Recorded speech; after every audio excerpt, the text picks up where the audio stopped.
Génesis, que es el primer libro de la Biblia, digamos que es uno de los libros más leídos de la historia.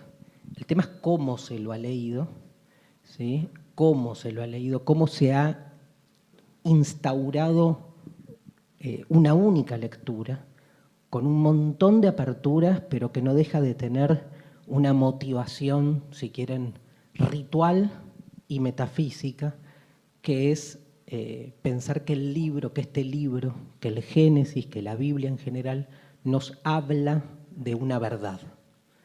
Cuando un libro cree que nos habla de una verdad, entonces el libro provoca ciertas limitaciones que hacen imposible desplegar alrededor de él miradas múltiples. Es fundamental que un libro se despegue de la verdad para poder entonces faltarle el respeto, para poder mostrar algunas perspectivas que no son las usuales, porque si no, digamos, en nombre de la verdad lo que en general se hace es restringir la diferencia que no puede convivir con una verdad, y menos si esa verdad se la considera revelada, ¿no? En el caso del Génesis, a diferencia de los otros 7 textos que vamos a trabajar en el año, digamos, viene con una motivación adicional, viene con un fundamento adicional, viene con un problema adicional, que es que el libro fue utilizado por una institución concreta, que es la religión institucional monoteísta judeocristiana, como prueba, como muestra de una fundamentación del sentido del universo, pero sobre todo como emblema, si quieren, como manifestación de una verdad revelada. O sea, no solo la Biblia en su totalidad, y ya lo vamos a explicar, el Génesis no es más que el primer capítulo de la Biblia, pero como primer capítulo que es, tiene realmente mucha importancia como primer capítulo que es. Digo, la Biblia entonces se presenta como un libro revelado, que nos viene a revelar una verdad, ¿no? Así fue de algún modo utilizado por la institucionalidad religiosa, que encontró en este libro de algún modo la puerta hacia el cielo, ¿no? El libro, la Biblia, primer dato importante que ustedes tienen que saber, Biblia en griego significa ni más ni menos que libro. O sea, cuando uno dice Biblia, uno va a Atenas y dice Biblia, está diciendo libro. O sea que el libro con mayúscula se presenta como eso, como el libro de los libros, porque no es un libro más, porque en la historia de la cultura occidental de la que provenimos no habían libros, había un libro. Hay un momento en que ese libro se socializa, se democratiza.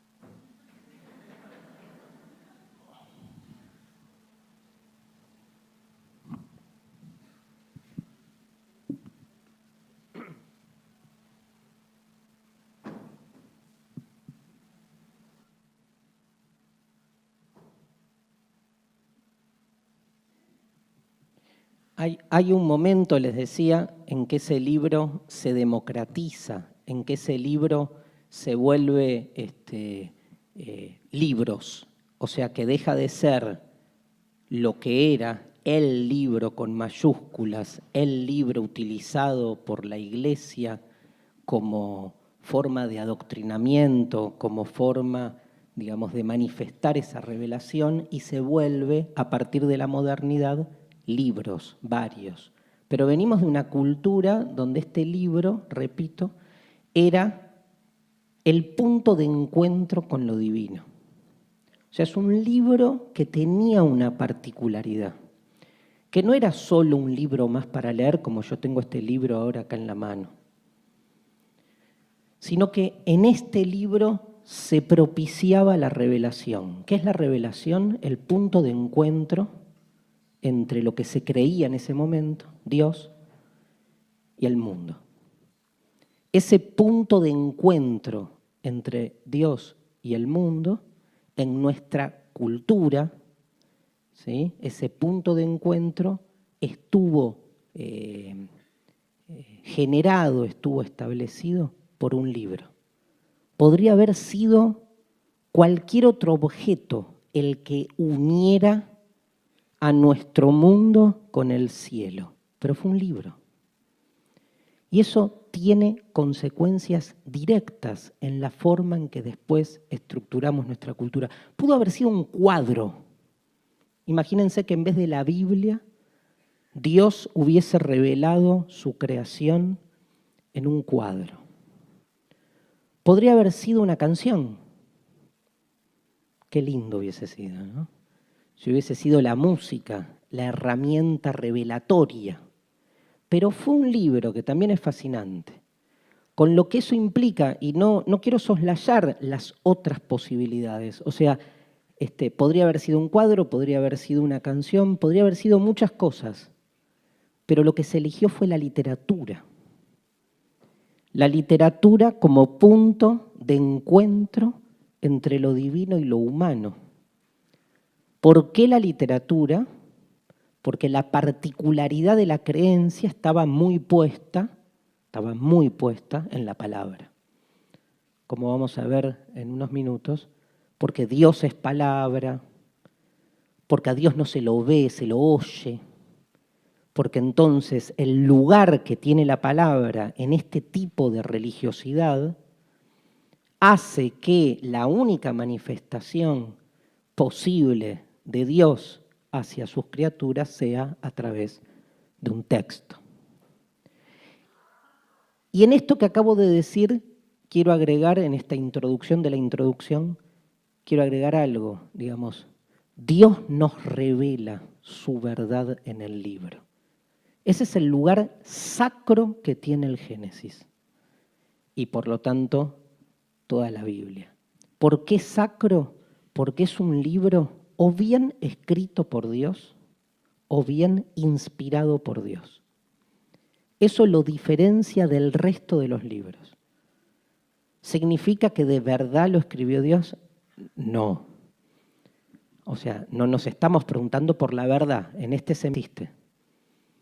Estamos analizando metáforas, estamos analizando relatos, estamos analizando hechos históricos incluso. Estamos analizando condicionamientos. Lo que me parece fundamental entender, entonces, en esta primera aproximación, es que de todos los libros que fueron escritos, hay uno que no fue escrito por ningún humano, sino que fue escrito, según la creencia, por Dios. Porque Dios, cuando decide revelar su obra, revelar el sentido del mundo al ser humano, podría no haberlo revelado. Podríamos seguir estando nosotros buscando cuál es el sentido. Lo buscamos igual porque no creemos. Pero un poco la lógica, la estrategia de este libro fue revelar la obra. Dios quiso, según el relato, donarnos el sentido de la creación. Y escribió este texto. Según algunas hipótesis, algunas interpretaciones, lo escribió él, según otras, lo inspiró a Moisés, ¿sí? El de la telenovela, para que Moisés lo escriba. O sea, la interpretación que quieran no deja afuera la idea central, que es que hay un único libro, que es el libro, la Biblia, que ha sido escrito por Dios. Y donde Dios incluye, expresa, despliega la totalidad de la creación. La totalidad de la creación está en este libro, está acá adentro. A tal punto que si cualquiera de ustedes creyera que Dios realmente revela su verdad en este libro, lo abre, lo lee, lo interpreta y encuentra todas las respuestas. Desde ¿por qué existe el mal? Hasta ¿cuándo va a salir de nuevo Argentina campeón del mundo? Ustedes dirán, no existía el fútbol en tiempos de la creación. ¿Están seguros? Si no existía el fútbol en tiempos de la creación, entonces faltaba algo. Si faltaba algo, no era Dios la totalidad, por lo tanto Dios no era Dios. Según la lógica teológica tradicional, Dios cuando empieza a crear todo, ya creó la fatídica final del 2014. Dios ya sabía que Rodrigo Palacio no le iba a pegar por arriba, sino por abajo. Pero, digamos, todo está incluido en el libro. Desde el origen de la violencia hasta el WhatsApp. El tema es cómo buscarlo. Entonces, ¿qué pasa, gente? Hay dos posibilidades. Una se llama cultura clásica occidental.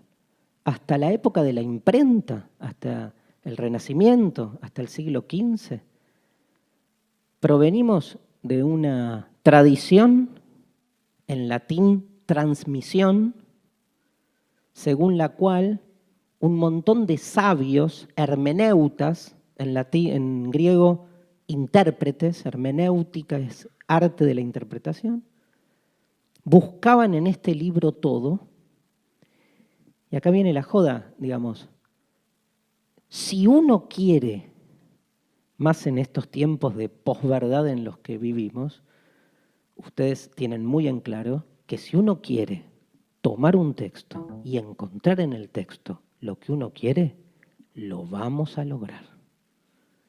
Porque así, en nuestra experiencia diaria, no hace falta más que ver la televisión, siempre se va a justificar lo que previamente se quiere justificar. ¿Por qué? Porque la verdad no existe.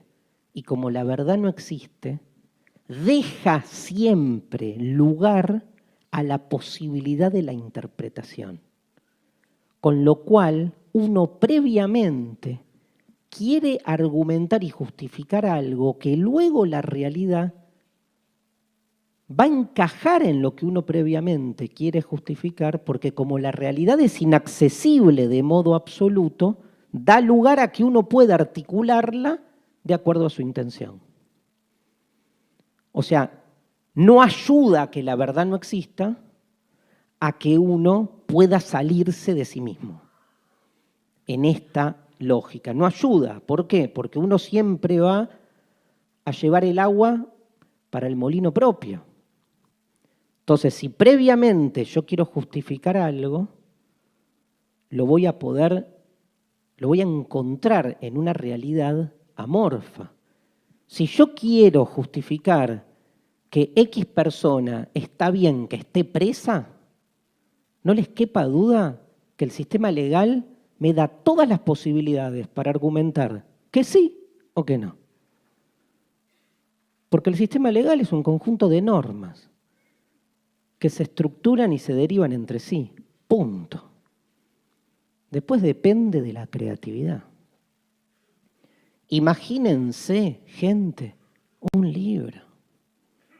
Si no es un horizonte abierto para interpretar y justificar lo que quiero, ¿cómo no voy a encontrar en la Biblia el gol errado por Rodrigo Palacio? Obvio que lo voy a encontrar, si lo quiero encontrar. Más después de 2000 años de un trabajo, ¿sí?, intenso, de interpretación permanente, pero que aparte rompe toda lógica, porque todo lo que se estructuró alrededor de la interpretación del texto trasciende por lejos el análisis literario que podemos hacer en la clase de lengua y literatura.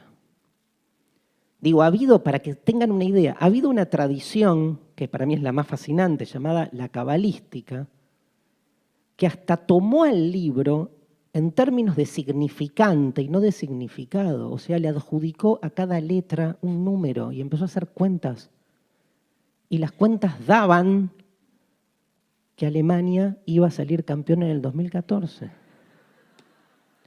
Me quedó esa. Fin. Pero obvio, dan. No les quepa duda, dan. Como estoy seguro que dentro de 2000 años la Biblia va a ser un manual para arreglar motores de naves espaciales. Porque el texto es siempre abierto a la interpretación. Y más y peor si está escrito en hebreo.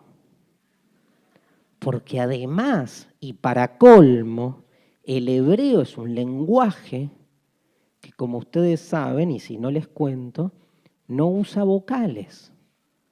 Usa solo consonantes. Las vocales son donadas por parte del que habla la lengua. Obviamente, con el tiempo uno va entendiendo que hay una cantidad de consonantes que puestas en una secuencia solo pueden significar una palabra, y uno es como que aprende cuáles son las vocales que se suponen que están ahí. Las vocales no están escritas, se usan las vocales fonéticamente, ¿no? Las decimos, pero no se las lee. Pero este libro está escrito y uno lo que leía eran consonantes. Ahora, hay 3, 4 consonantes juntas que con las 5 vocales que tenemos pueden dar una familia de palabras con diferencias increíbles. Pero este juego de adjudicación de sentido permite entonces que ese grupo de consonantes no sea solo un grupo de consonantes de la que surge una palabra.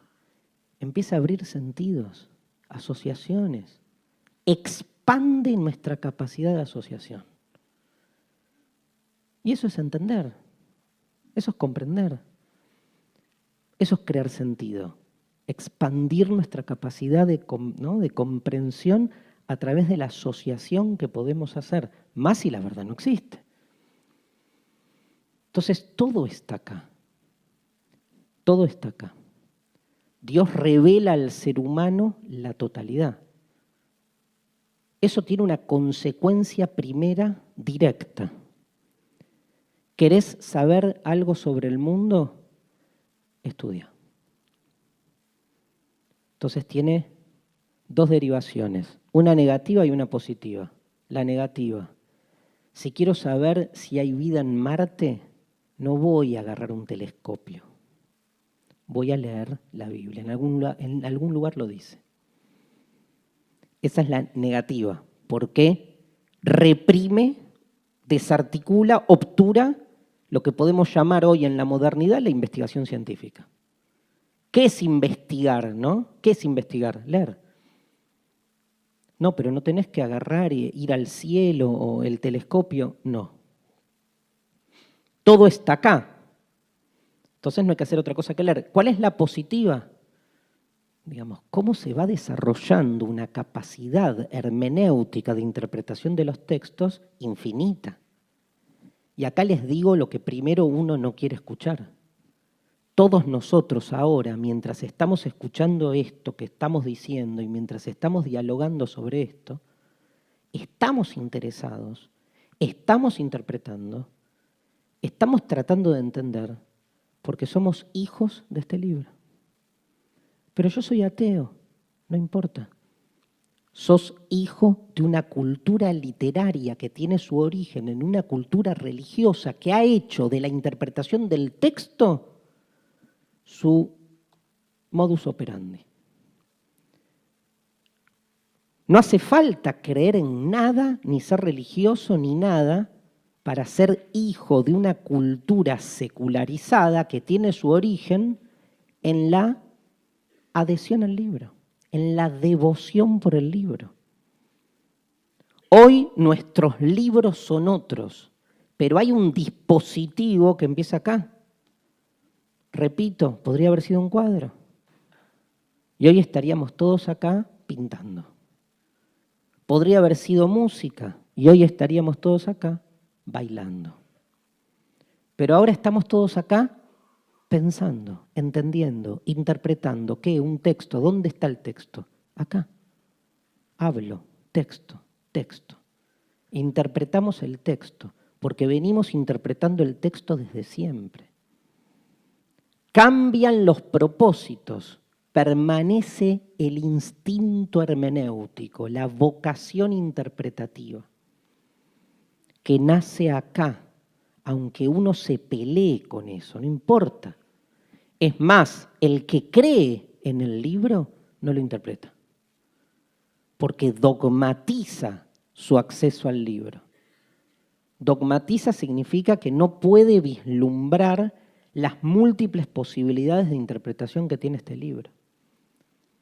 Y sobre todo, digamos, niega justamente la capacidad que tiene cualquier texto de crecer abiertamente a partir de su, digamos, conexión o contaminación con otros géneros. Hay interpretaciones psicoanalíticas del libro, hay interpretaciones filosóficas del libro, hay interpretaciones artísticas del libro. Lo más loco es que todas esas interpretaciones son interpretaciones porque son derivados históricos con el tiempo del libro. Es circular. Nadie estaría interpretando. No empezó siendo el primer libro a interpretar. Lo que llega hasta nosotros casi fantasmagóricamente es el impulso por interpretar. ¿De dónde salió? Fanáticos de la lectura. ¿Por qué? Porque ahí hay un dispositivo que ha aprendido en un momento y que ha llegado hasta nosotros. Y que ha aprendido, y digo lo último, y sigo para adelante, y que ha aprendido a partir de una situación incluso muy específica que lo liga con la filosofía. Que es que si Dios escribió su verdad en este libro y la reveló, ustedes saben, y si no ahora se los voy a recordar, que el idioma de Dios para el ser humano es imposible. Porque el idioma de Dios es creador, porque Dios es lengua, palabra. ¿Cómo no vamos a hacer textos nosotros si hasta nuestro Dios es un Dios de dos, es un Dios texto, es un Dios verbo, es un Dios palabra? Gracias. Ahora, la palabra de Dios es tremenda, tremenda. Aparece por primera vez en el Génesis, en el capítulo 1, versículo 3. 3, o sea, nada, recién empieza el libro. Y en el versículo 3, ¿sí? Dios dijo, hágase la luz. Y la luz se hizo. Dios dijo. No dice, Dios creó la luz. No dice, Dios vomitó la luz. Voy a lo escatológico. ¿Me siguen? No dice, Dios, bueno, no da. Expelió la luz, excretó la luz. Dice, Dios dijo, hágase la luz. No había luz acá en el Labardén, ¿vieron? Los que llegaron temprano, vino Dios y... o sea que, imagínate hablar con Dios. ¿Cómo estás? O sea, imposible. ¿Cómo entender la palabra de Dios? Entender la palabra de Dios es, digamos, para nuestra mente es imposible, porque Dios no habla en nuestro lenguaje. Dios o lo que sea que hayamos inventado como metáfora, digo, es lejos la metáfora más brillante que ha creado la humanidad hasta ahora. Dios y el diablo, un poco y un poco, pero la de Dios, hay que ser, digamos, le han puesto todo aparte. Está bien que son añares de darle vuelta a la idea, pero esta lógica en la cual Dios habla y crea no permite la comunicación directa. En otro libro que no es el Génesis, ahora explico todo eso, el segundo de la Biblia que se llama el Éxodo, es el único momento donde Dios se le aparece medio tête à tête a un humano, que es al de la telenovela, y cuando se le aparece en un arbusto quemándose, una zarza ardiente que nunca termina de incendiarse, y le habla, ¿no? Pero le habla a través de una corporización, porque es imposible, o sea, necesitamos corporizarlo. Es más, ponele que, más allá de que Dios exista o no, uno hable con Dios. Porque hay un Dios personal que nos acompaña. Digo, las metáforas de Dios son varias. Hay una que a mí me encanta, que es el Dios amiguito imaginario. Yo, si tengo que elegir de todas las metáforas de Dios con cuál me quedo, no me quedo ni con la de Derrida, la de Heidegger, no, me quedo con el primero, que aprendí cuando tenía 4 años. Y fui a la escuela y me dijeron, Dios, y yo decía, ¿qué es Dios? Es el que te está escuchando siempre. Entonces, yo me acuerdo, yo iba a un colegio religioso, así quedé, digamos, y entonces me acuerdo que hablaba con Dios todo el tiempo. Hablo ahora. Hablo, digamos, cada vez que ganamos 1-0, faltan 3 minutos y nos cascotean el rancho. Hablas con Dios. Escúchame, por favor, que esta vez no, le decís. Pero necesitas como corporizar a alguien. Ya hablar con Dios supone que del otro lado hay algo que te escucha, pero si te escucha hay comunicación. Ahora es imposible, es irreal, porque si hay un Dios, no es Dios. Si hay Dios y hablas con Dios, eso no es Dios. Eso es lo que vos más o menos interpretás y lográs medianamente concebir de algo que suponés que referencia lo trascendente, pero lo trascendente es tan trascendente que si puede ser nombrado con 4 letras, no es él. O sea, ¿hay algo más? No lo sé. Ahora, seguro no es Dios. O sea, seguro no es la manera en que las religiones institucionales nos han hecho, nos han legado como imagen de lo que ellos necesitan que Dios sea. Ahora, eso no significa que no haya. Y si lo hubiere, todo lo que diga de Él no es Él. Entonces, se vuelve difícil la comunicación. ¿Cómo me comunico con Dios? Entonces, ¿qué hace Dios? Se rebaja. Porque Dios es copado. Quiere que su mensaje es copado, pero les voy a contar 4 o 5 exterminios que hay acá que tiene a Dios de juez, que son terribles. Pero Dios, que es copado, agarra y dice, yo quiero que me entiendan, pero para que me entiendan tengo que usar un lenguaje entendible por ustedes. Ahora ustedes tienen que hacer un trabajo de hurgar, de interpretar, porque yo no puedo hablar desde mi lenguaje. Hablo un lenguaje simbólico. Hablo un lenguaje simbólico. Sinteticen el símbolo. Casen lo que hay del otro lado.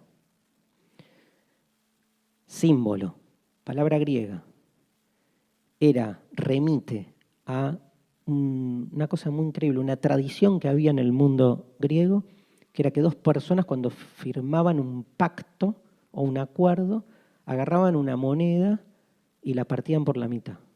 Cada una se la llevaba y cuando se encontraban para cotejar que estaban siendo leales el uno con el otro, mostraba cada uno su mitad y las volvían a unir. En realidad hasta las tiraban para arriba como para ver que una cuajaba con la otra. Ese sim en griego es conjuntar. Y valein, de donde viene símbolo, significa arrojar, porque es como que se arrojaban conjuntamente. O sea, vos sos dueño de una parte de la moneda partida. La pregunta es, ¿qué hay del otro lado? De ahí viene símbolo. El símbolo tiene siempre una parte que uno entiende y una parte que queda del otro lado y que en algún sentido es siempre imposible para vos. Ojalá apareciera. Ojalá.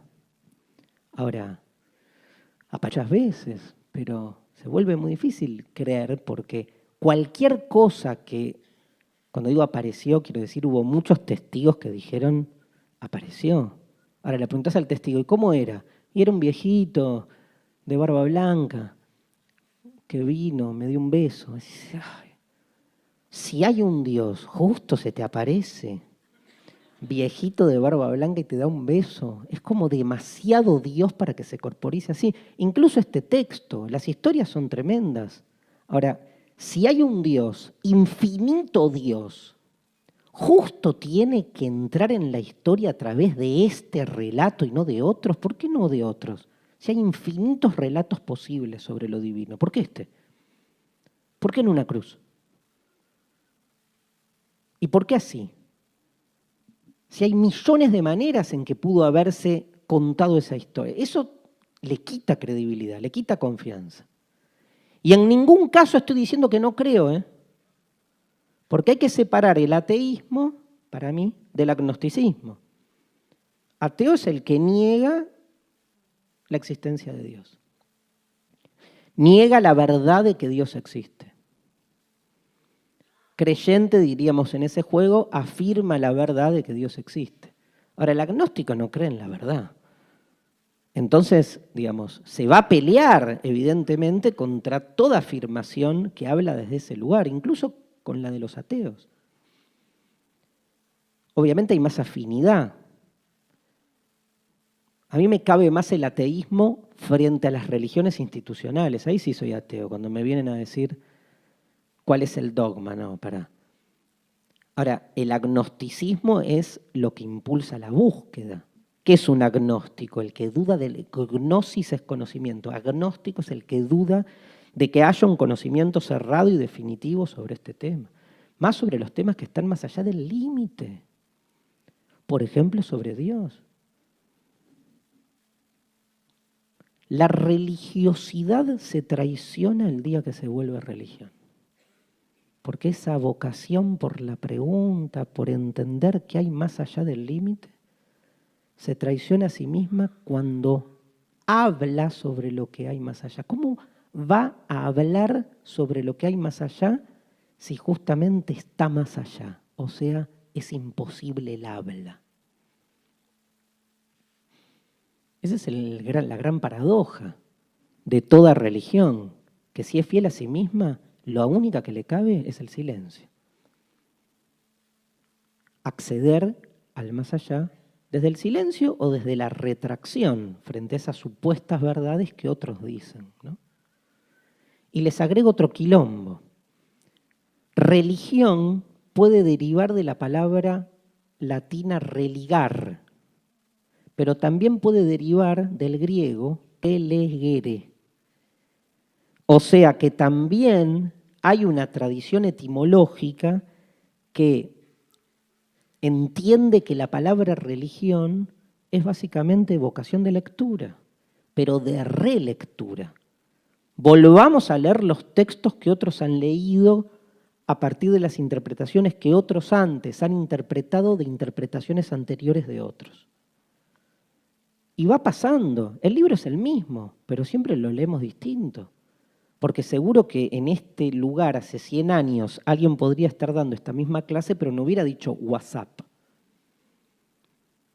O Rodrigo Palacio. No hubiera dicho eso. Entonces uno lo va, de algún modo, ¿no? Ligando con cada presente.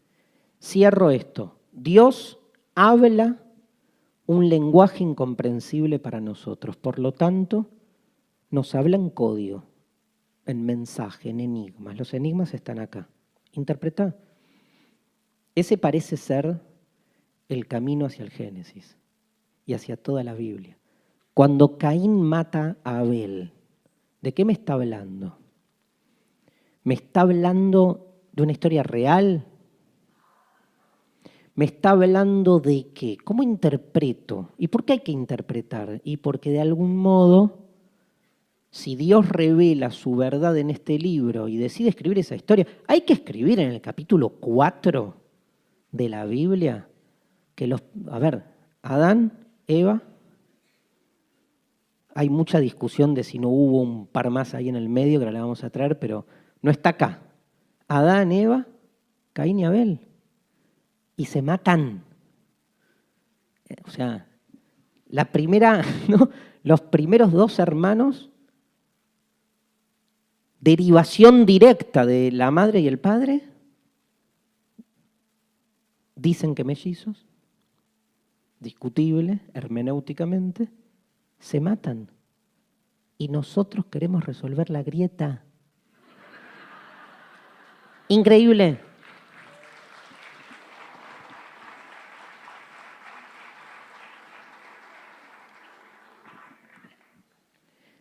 Tremendo, ¿eh? Aplaudimos para no llorar.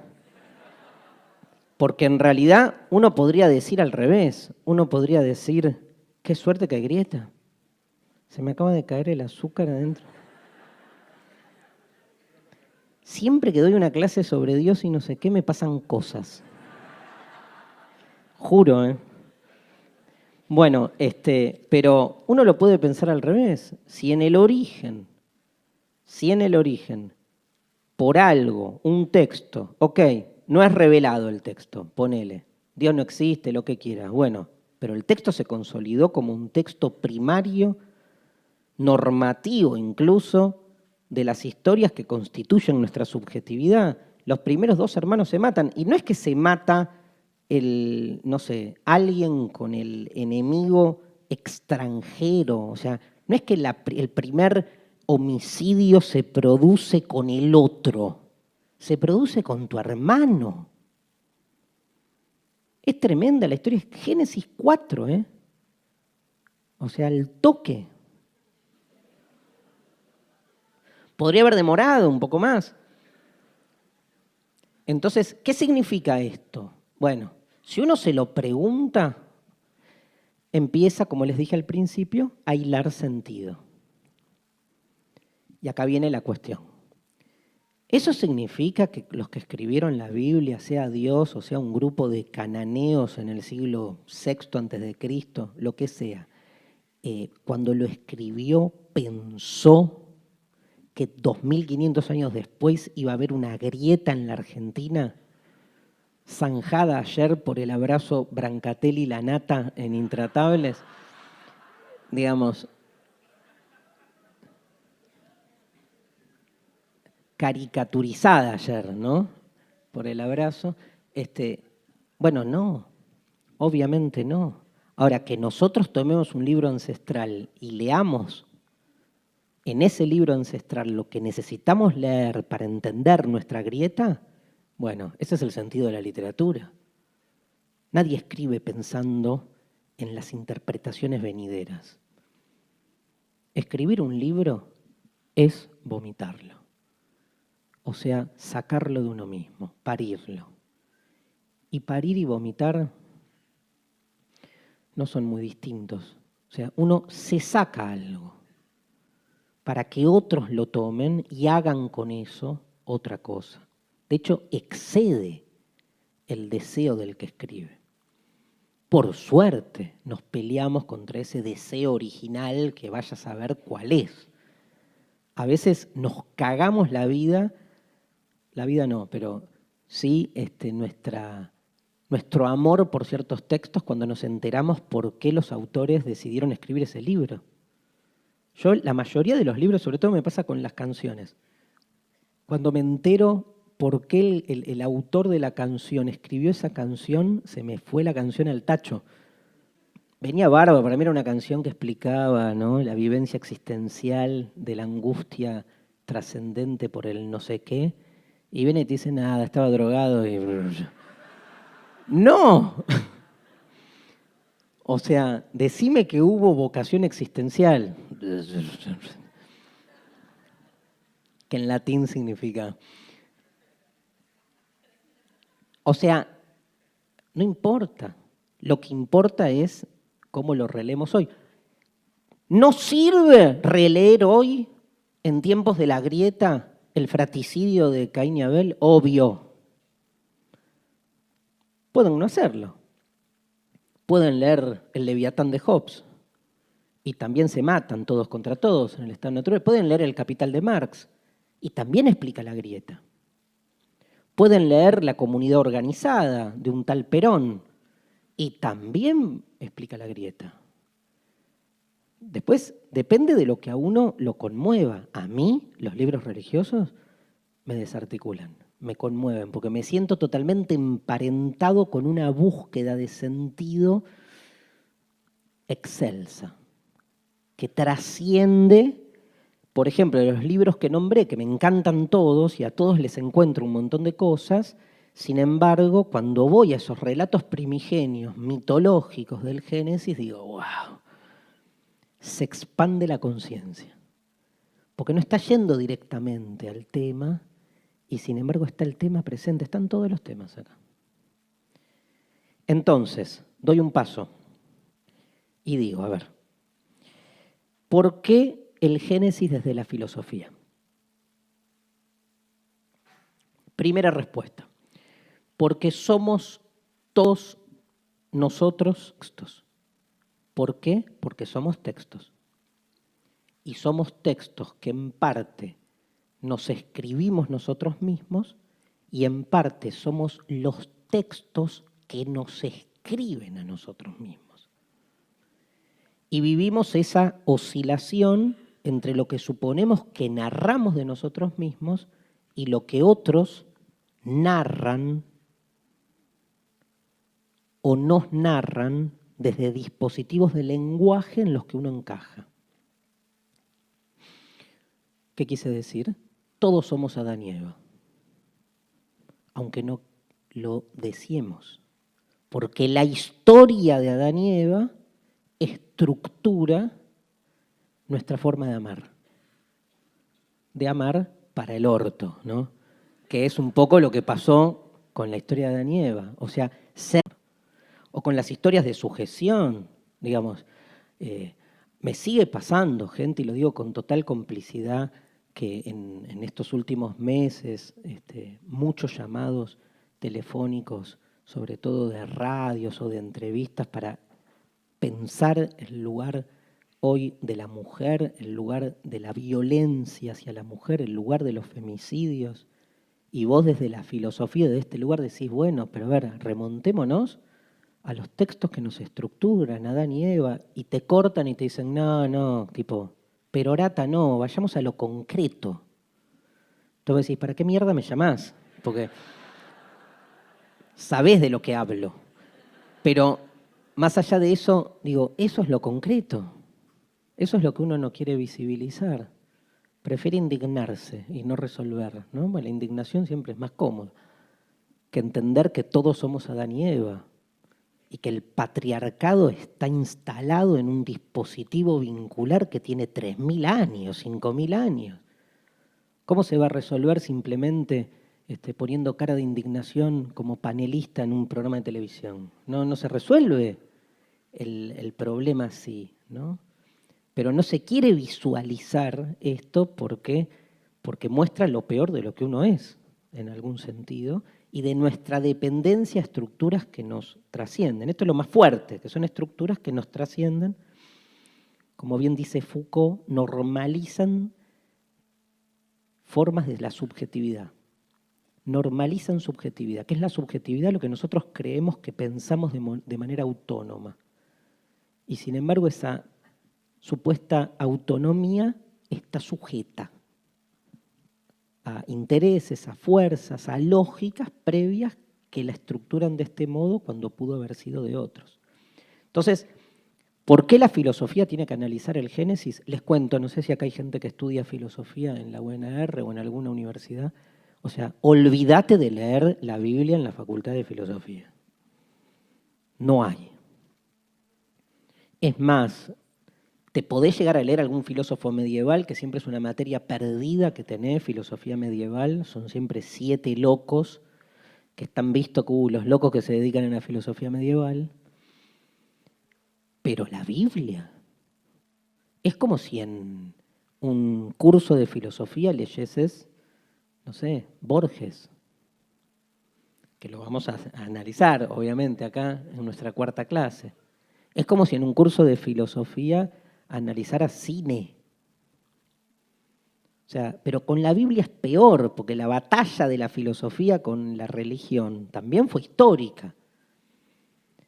Y entonces uno piensa que el único abordaje a la Biblia es el dogmático, no. Pero incluso aunque sea dogmático, si vos sos un texto y tu texto está escrito por el texto bíblico del que de algún modo también dependés, aunque no lo quieras aceptar o aunque esté invisibilizada esa dependencia, si querés deconstruirte a vos mismo, vas a llegar a deconstruir el texto bíblico. Hay que abrirlo el texto para entender el origen de estas formas de pensamiento que nos estructuran. ¿Dónde hay que buscarla? ¿Dónde buscar el origen de nuestra identidad con sus virtudes y sus miserias, sino en los textos que nos constituyen? ¿Cuáles son? El pensamiento griego. Pero no solo el pensamiento griego progre. También Aristóteles diciendo la mujer es un macho no realizado. ¿Sí? O diciendo los esclavos por naturaleza son jerárquicamente inferiores al resto de los ciudadanos. Leyendo el derecho romano. ¿Cómo no vamos a leer el derecho romano si provenimos de ahí? Pero linealmente provenimos del derecho romano. ¿Y qué dice el derecho romano? Y entre otras cosas, que un padre tiene 8 días para decidir si el hijo nacido tiene o no, conviene o no sostenerlo en la familia en términos de unidad productiva. Y el 90% decidía que no. ¿Y qué hacían? Y nada, lo mataban. Pero ¿cómo? ¿No es lo más amoroso que hay tener un hijo? ¿Quién va a dudar del amor de los padres por los hijos? ¿Quién? Nuestros antepasados, de donde provenimos. La historia de la humanidad. O sea, el amor por los hijos, no digo que es reciente, pero cobra un fundamento de tal magnitud en la construcción de nuestro lazo familiar, muy recientemente, ¿eh? Digo, acá en el Génesis hay un capítulo donde se supone que viene Dios y le dice a un pueblo hebreo, le dice, escúchame, si crees en mí, quiero una prueba, agarrá a tu hijo y brindámelo en sacrificio. Y el chabón va, El chabón va. Chabón va. Malísimo. El chabón va. Y lo pone en una piedra y en el momento en que le está por clavar la daga, dice, ¿no? Depende cómo lo interpretemos, Dios lo detiene. Pero la intención estuvo. Y nos horrorizamos. O sea, el padre del pueblo hebreo, cristiano, judío, cristiano y musulmán, porque ahora vamos a ver si llegamos que el islamismo tiene su raíz, tuvo a un hijo a los 99 años que parecía que no lo podía tener, porque Sara, la esposa, era estéril, ella, la culpable, siempre la mujer, y entonces, con lo que le costó, antes había tenido otro hijo con su sirvienta egipcia, porque no podía tener el suyo, pero viene Dios y el chabón va. Pero aparte, digamos, no hay pruebas. Este es el relato bíblico, para mí, más trágico, más tremendo y más, por ejemplo, Kierkegaard tiene un libro entero, o sea, no da. Es inentendible. Es absolutamente incomprensible. Es tan incomprensible que es lo único que quiero entender. ¿Por qué alguien se levanta una mañana diciendo, Dios me dio una orden, que es la orden que más encontra, y va y la ejecuta? Pero perdón, no dice, porque no se la cuenta a nadie. La cubre, se hace el boludo y se va a matarlo. Derrida tiene todo un libro, uno de los mejores libros de Derrida, que se llama Dar la muerte, análisis sobre este hecho, y Derrida cambia el eje a lo Derrida, al que amamos. Dice, acá el problema no es que lo quiso matar, el problema es que no se lo contó a nadie. El secreto, ni a la madre. Se lo llevó al hijo y no lo dijo. ¿no? Ahora, para todos nosotros que no sabemos hijos de este libro, es un horror, tal vez de todos los relatos. Hay peores. Está la violación de las hijas de Lot, que ese está buenísimo. O el hijo de Noé, que parece que lo viola el padre cuando se emborracha. Hay un montón de historias que después en catequesis te las tamizan un poco. Pero esta es tremenda, porque esta es tremenda porque es como digamos, la entrega en holocausto, en sacrificio de tu propio hijo, ¿no? Y realmente nos horroriza por eso. Ahora, nadie se horroriza que en el mundo capitalista global mueran 25.000 niños por día de hambre. Nos horroriza. Qué increíble, ¿qué pasó? ¿Dónde se perdió el horror ahí, no? Porque cuando uno entiende su derivación del libro, se horroriza porque uno dice, soy hijo de ese libro, pero es un libro que avala esto. En cambio, los 25.000 chicos que se mueren de hambre por día, y bueno, algo habrán hecho.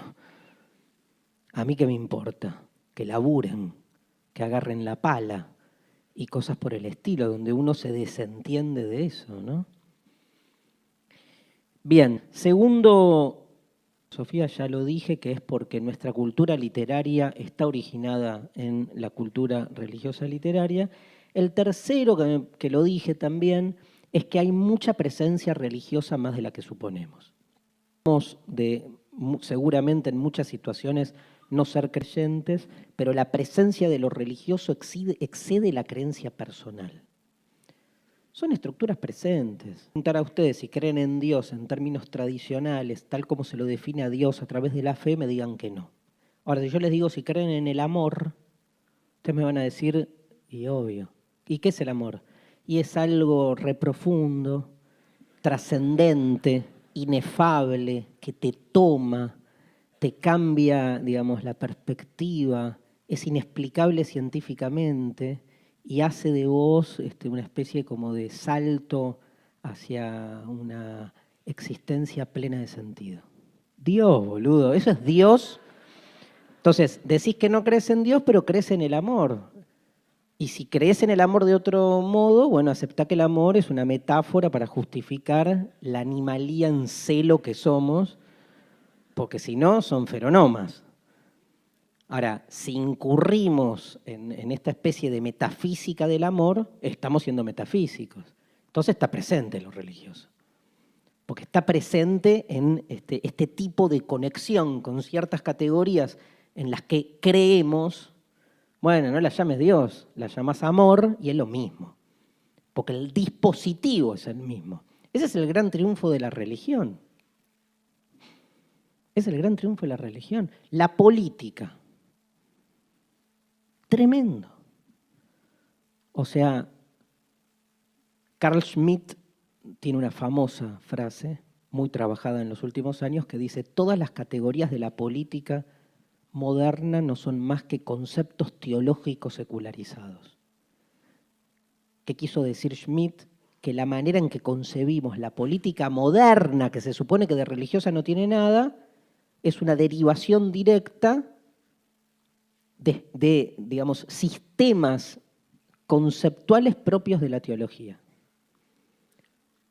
Donde, por ejemplo, hay muchos análisis brillantes, esto lo comienza a analizar Max Weber sobre todo, pero en la actualidad, por ejemplo, hay un texto de Agamben, donde El reino y la gloria, donde Agamben muestra, entre otras cosas, que si uno analiza la angeleología cristiana primitiva, nunca esperaron ir a una clase donde alguien tirara angeleología, que es la ciencia que estudia la sistematización y ordenamiento de los ángeles del cielo. ¿Existe? La angeleología sí. ¿Existen los ángeles del cielo? ¿Existen los átomos? Sí, bueno.